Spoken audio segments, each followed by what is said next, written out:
Yeah, absolutely. I'm going to change that. I'm going to do what I can to change that. Collecting again, 6, 7, 8-year-old kids' addresses and immigration status in the state of Oklahoma, that's not a public safety issue.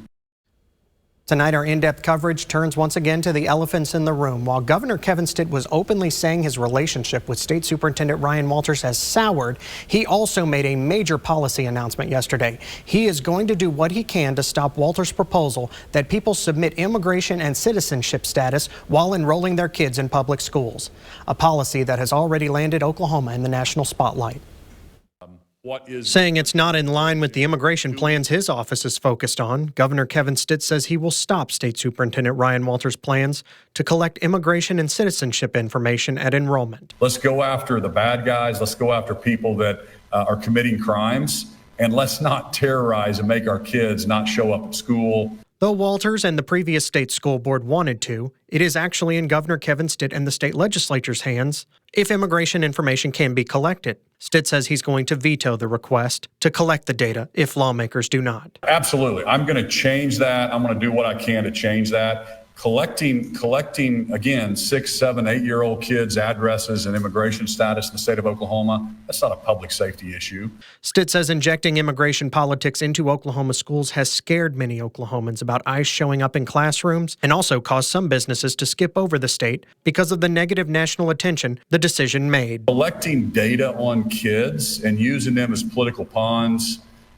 is not something that helps law enforcement. Walter says right now there are only estimates of how much the state is spending on undocumented immigrant children in Oklahoma schools. Our rule around illegal immigration accounting is simply that.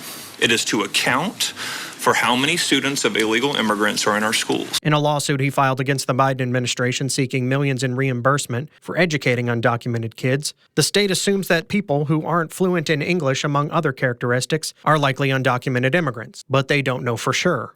This is our estimate.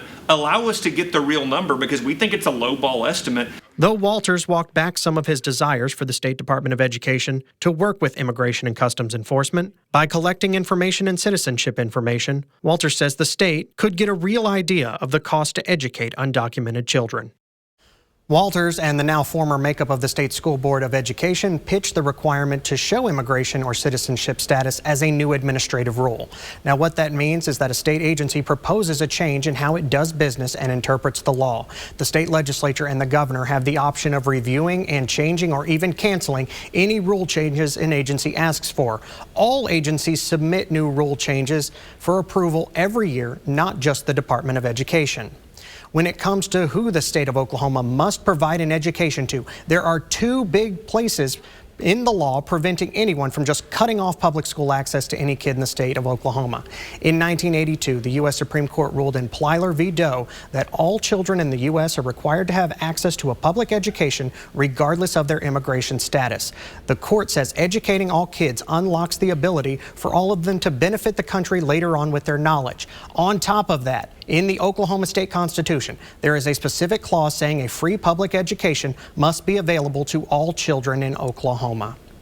So this is where things get complicated. Schools used to be off limits to federal law enforcement and immigration action. That is until President Trump signed a new executive order his first week back in office. You may very well have seen stories on shows play out like Law and Order where someone hides an undocumented immigrant in a church or a school and things get complicated from there.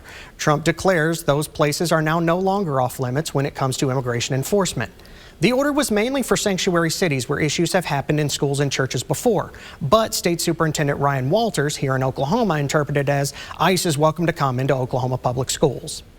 Before President Donald Trump returned to office, his border czar Tom Homan said some children could be caught up in some immigration enforcement action, but the main focus for federal law enforcement has and should solely be on criminals, not kids. Everybody we arrested in Chicago yesterday was a significant public safety threat. There were several collateral arrests that happened to be there when we arrested the bad guy.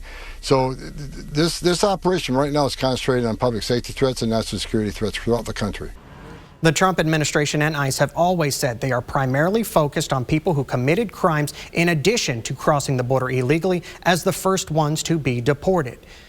We will say, you did hear Tom Homan use the words collateral arrests. We don't really know who some of those other collateral people are that were picked up, but they were also likely undocumented immigrants. But we also have no data or age or even gender information.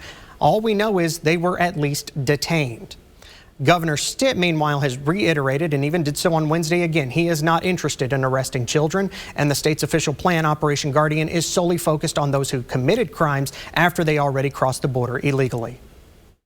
I launched Operation Guardian here in Oklahoma to help keep our communities safe, and so I instructed Commissioner of Public Safety Tim Tipton, Department of Corrections Director Steve Harp, to be ready to assist the Trump administration as they begin deporting those who have committed crimes while here illegally.